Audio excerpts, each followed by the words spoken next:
Hello and good morning, this is L K Nishad here from bureaucrats. Cut off का खेल चल रहा होगा। छात्रों के मन में संशय, खासकर नए छात्रों के मन में जो पहली बार पीएससी प्री या जिन्होंने अभी तक क्रैक नहीं किया है, आपके मन में हलचल बहुत होगा। हालांकि मैं नहीं चाहता था वीडियो बनाना, लेकिन फिर भी बनाना आ रहा हूँ कि ताकि आप लोगों को मैं सही राह दिखा पाऊँ कि ऐसी अवस्था में हलचल जब हो, दुविधा की स्थिति हो, तो छात्रों को करना क्या चाहिए। कट ऑफ कोई भी पुख्ता कट ऑफ नहीं बता सकता, लेकिन मैं आपको ये तो बता देता हूं कि पिछली बार से 20 नंबर का डिप होगा। पिछली बार से कट ऑफ में 20 से 25 नंबर का डिप हो सकता है। 20 से 25 अगर पिछली बार ये जो आप कट ऑफ जो आपको दिख रहा है, पिछली बार 20 से 25, तो जो भी कट ऑफ था, जैसे जनरल 137 लगभग, 20 नंबर आप कट कर दीजिए 117 मतलब एक बीच में ले लें 115। जनरल में ये होगा 115 प्लस, 120 से ज़्यादा नहीं जाएगा, लेकिन ये 115 से 20 के बीच में ही रहने वाला है। 115 से 120 के बीच में ही रहने वाला है।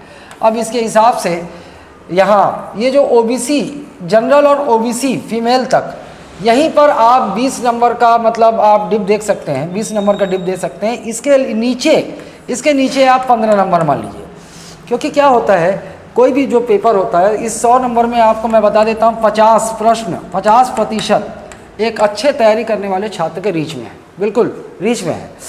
इसमें से अचानक भयानक जो कोई छात्र तैयार नहीं करता है, जो तैयारी नहीं करता, 25 प्रश्न लगभग इतने थे, इसको अचानक भयानक कहते हैं। इससे आपको कोई अंतर पैदा नहीं होने वाला, ठीक। और बचा जो 25 इसको आप बोल लीजिए कि ये जो है ये इजी भी नहीं था, टफ भी नहीं था, मॉडरेट और टफ के बीच का प्रश्न था, जो सोचने को मजबूर करता है। मतलब इन प्रश्नों को जो है, जो बहुत सीरियस घुटे हुए छात्र हैं, जो 3-4 वर्षों से मेंस इंटरव्यू दे रहे हैं, तो ये क्या होता है, ये बहुत एक्सपीरियंस से वो छात्र यहाँ तक पहुँच पाएंगे, क्योंकि जितना ज़्यादा समय, जितना गहन मेंस दे दिया, 2-3 प्री क्वालिफाई कर चुके हैं, तो वो उनके बस का होता है। वो अपने रीजनिंग ऐसी तर्क शक्ति विकसित हो जाती है कि वो यहाँ पर हटा कर कुछ फिर भी पूरा नहीं पहुँच पाएंगे। मैं आपको बता देता हूँ, यहाँ से जो अगर करेंगे तो 50%, चाहे कितना भी तुक्का मार ले, 50% यहाँ से गलत हो जाएगा। और जो ये तो है, ये तो छोड़ दीजिए आप। यहाँ पर क्या होगा कि अगर इन प्रश्नों को किसी ने टच किया तो 5 सही होगा, तो 20 गलत हो जाएगा। लेकिन मैं ये कह सकता हूँ कि 25 प्रश्न जिसकी तैयारी अच्छी थी, वो 2 विकल्पों में फंसे हुए क्वेश्चन जहाँ पर वो अपनी तर्क शक्ति से निकाल सकता है। ये जो पीएससी हुआ, ये पेपर वास्तव में नए जो छात्र हैं, जो पीएससी प्रीलिम्स पहली बार क्रैक करने के लिए बैठ रहे हैं या पहली बार बैठ रहे हैं, उनको थोड़ा घाटा है। क्योंकि जो पेपर का जो स्तर था, वो दिखने में सरल जरूर लग रहा है, लेकिन सरल है नहीं। फॉर्मेट सरल है पेपर का, लेकिन पेपर में जो प्रश्न पूछे गए वो out of the box, 50% out of the box. मतलब छात्र प्रतियोगिता की तैयारी के लिए जहाँ जहाँ अपना समय देता है, जो पढ़ता है, वहाँ से प्रश्न अपेक्षाकृत आए नहीं। आया बाया प्रश्न आ गया, दिख सरल रहा है लेकिन आया बाया प्रश्न है। तो ये आप मान के चले कि 50% अच्छा पढ़ा लिखा, अच्छे से जो तैयारी किया है, वो तो बनाएगा, जिसको लगभग उसको कंफर्म उत्तर पता होंगे।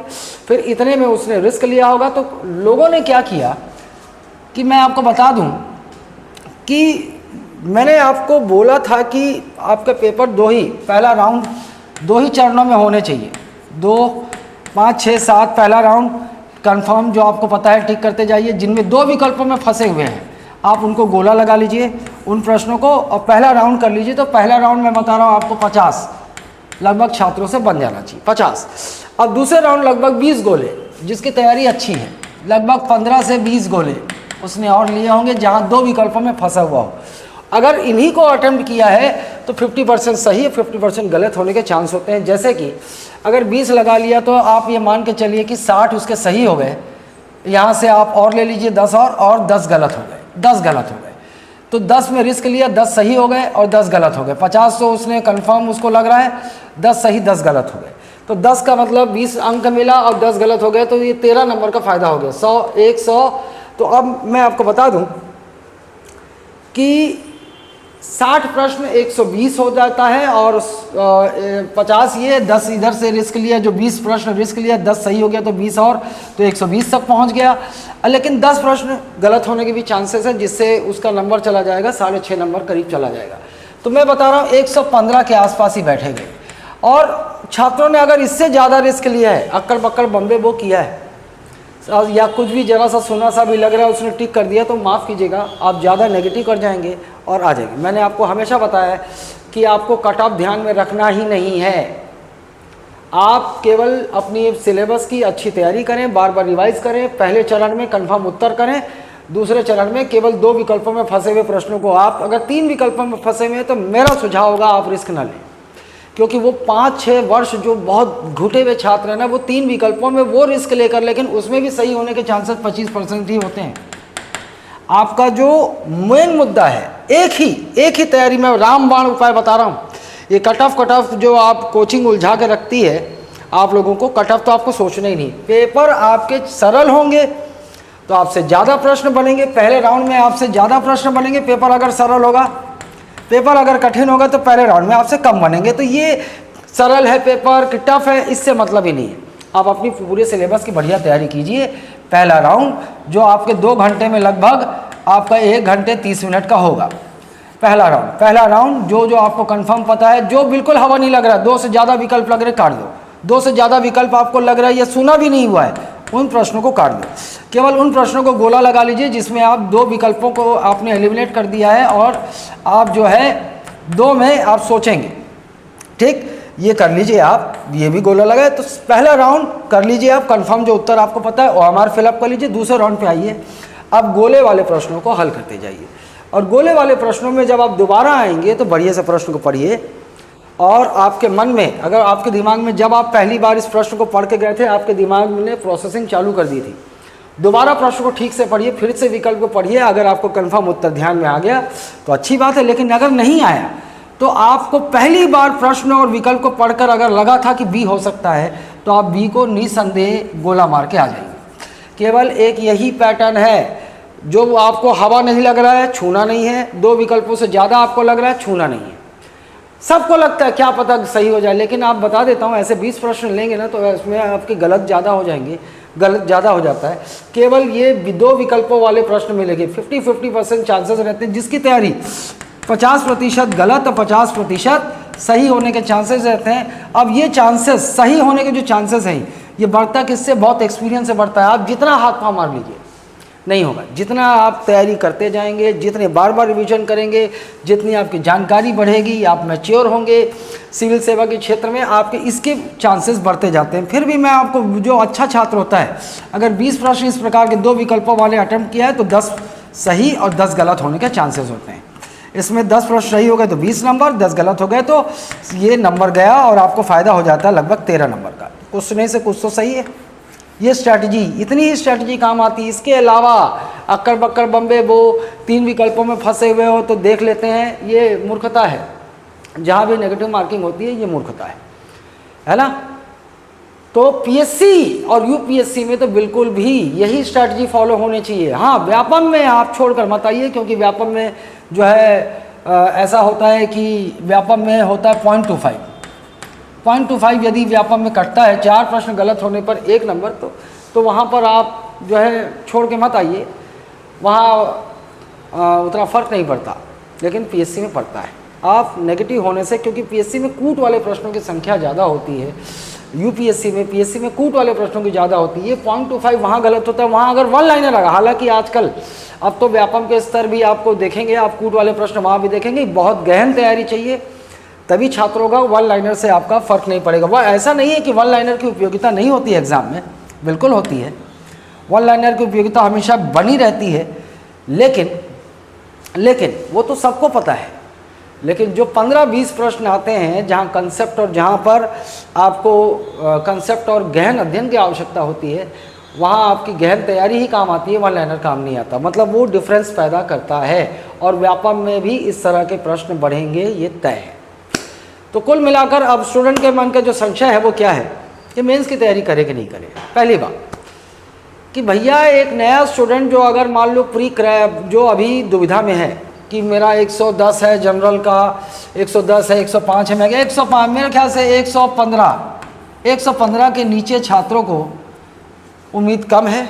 ऐसा हो सकता है, चमत्कार हो सकता है, लेकिन 115 से नीचे छात्रों की उम्मीद कम है। आप अगर सिविल सेवा आपका उद्देश्य है तो आप मेंस की तैयारी कायदे से करिए। ये 3.5-4 महीने की क्रैश कोर्स जो कोचिंग अभी खोल देंगे ना, इससे तैयारी नहीं होती। वो धंधे के लिए अच्छा है, लेकिन तैयारी नहीं होती उससे, मैं आपको बता देता हूँ। भाई एक छात्र जो मेंस के लिए पहले से तैयार होगा, जो पहले से मेंस के लिए अगर उसने तैयारी कर ली है और अब उसको लग रहा है कि मेरा प्री निकल रहा है, तो अब वो रिवीजन करेगा, इस दौर में रिवीजन करेगा और लिखेगा, ज़्यादा से ज़्यादा राइटिंग प्रैक्टिस करेगा, ज़्यादा से ज़्यादा। और एक नया छात्र जो सोचेगा कि मैं संशय में हूँ कि मेरे को मेंस की तैयारी मैंने की नहीं है, मैंने प्री की तैयारी की है, मेंस की तैयारी करनी है और मेंस के लिए आपको 3.5 महीना मिलेगा, तो आपका पैसा, समय सब आप बर्बाद करने वाले हैं। मेंस की तैयारी कम से कम 10 माह से आप 12 माह देंगे, तब जाकर आप मेंस के लिए पुख्ता तैयार होंगे। इसमें राइटिंग प्रैक्टिस सब कुछ शामिल होगी। इस दौरान केवल छात्र रिवीजन कर सकता है। बहुत सारे बैचेस खुल जाएंगे और आजकल तो एक नया हथकंडा शुरू हो गया, MTS का मेंस टेस्ट सीरीज़। बहुत सारे कोचिंगें MTS से चैन फ़ोटो लेकर ऐसे बेवकूफ़ बनाती हैं। क्या होता है कि जो छात्र घुटे हुए हैं, जो बहुत तैयारी कर चुके हैं, मेंस की भी तैयारी कर चुके हैं, वो सब क्या करते हैं कि अभी 3.5 महीने ज़्यादा से ज़्यादा लिखने के लिए MTS ज्वाइन कर लेते हैं। और इस MTS से आजकल वो चैन फ़ोटो मिल जाता है उनको, और चैन फ़ोटो दिखाकर फिर मासूम छात्रों को फांसने का एक घटिया धंधा चलता है।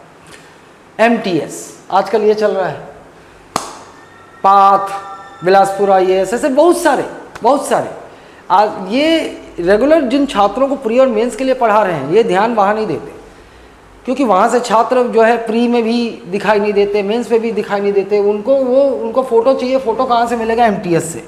जो घुटे हुए छात्र जो 2-3 मेंस दे चुके हैं, इंटरव्यू दे चुके हैं, वो क्या करते हैं, इन 3.5 महीनों में कहीं ना कहीं MTS ज्वाइन कर लेते हैं, mains test series. Writing practice हो जाएगी। अब बस बहाना मिल गया, फ़ोटो मिल गया, और फ़ोटो के बाद देखिएगा आजकल जो चयन सूची आपको दिखाई जाएगी, वह हमारे गौरव और हमारे ये सब देखेंगे तो उसमें बहुत सारे फ़ोटो लगाएंगे। मित्र चयन हो गया, दोस्त चयन हो गया, उसका भी लगा देंगे। लेकिन आपको चूँकि आजकल पेनल्टी लगाने लगा है CCPA की नज़र है, तो लोगों ने एक नया हथकंडा अपना लिया MTS का, मेंस टेस्ट सीरीज़। जो छात्र पहले से इंटरव्यू मेंस दे चुके हैं, वो जाते हैं अपने नज़दीकी कहीं भी MTS ज्वाइन कर लेते हैं। मेंस टेस्ट सीरीज़ की राइटिंग की प्रैक्टिस होती रहेगी, कोई जांचेगा, मूल्यांकन करेगा, और इससे जो है रेडीमेड चैन फ़ोटो उनको मिल जाते हैं। जिन छात्रों को ये फ़ोटो दिखाकर MTS के मेंस टेस्ट सीरीज़ और मॉक इंटरव्यू के फांसा जाता है, जो प्रॉपरली तगड़ी फीस देकर प्री और मेंस करते हैं, उन छात्रों से तो चयन होता नहीं है। छात्रों का चयन कहाँ से होगा? जो छात्र MTS से चयन फ़ोटो इकट्ठे की जाती है। तो मेरा मानना यह है कि जिन छात्रों को सपना है सिविल सेवा, आपको मेंस की तैयारी करनी चाहिए। मेंस की तैयारी करनी चाहिए, प्रॉपर तैयारी कीजिए। नए छात्र दुविधा में, बजाय इसके कि मेरा 110 है, आएगा कि नहीं आएगा। मुझे मालूम है छात्र के मन में संशय होता है, पढ़ने में मन नहीं लगता, लेकिन आपको जो है करना चाहिए, प्रॉपर तरीके से तैयारी कीजिए। वो 3.5 महीने में किसी कोचिंग को ज्वाइन कर लूँगा, मेरा मेंस की तैयारी हो जाएगी, ये बेवकूफ़ बनाने के तरीके हैं, है ना। केवल वही जो ऑलरेडी मेंस इंटरव्यू दे चुके हैं वो क्या करेंगे, या जो छात्र मेंस की तैयारी कर चुके हैं वो जो है इस समय रिवाइज करेंगे और राइटिंग प्रैक्टिस करेंगे। ठीक है, तो आशा करता हूँ थोड़ा दुविधा आपके मन से दूर हुई होगी। आपका उद्देश्य है तो आपका संशय में मत रहिए, प्री निकल रहा है कि नहीं। मेंस की तैयारी कीजिए ना, पूरी तैयारी कीजिए। खुदा ना खास्ता अगर नहीं होता आपका, कोई बात नहीं, मेंस की तैयारी हो चुकी होगी। अगली बार अगर जो है स्ट्रैटेजी के साथ बैठिए, प्री क्रैक कीजिए, तो आप मेंस के लिए भी तैयार होंगे। इन 3 महीनों में बाकायदा रिवीजन कीजिए, राइटिंग प्रैक्टिस कीजिए और रिजल्ट लेकर आ जाइए। तो इन्हीं बातों के साथ मैं समाप्त करना चाहूँगा। धन्यवाद।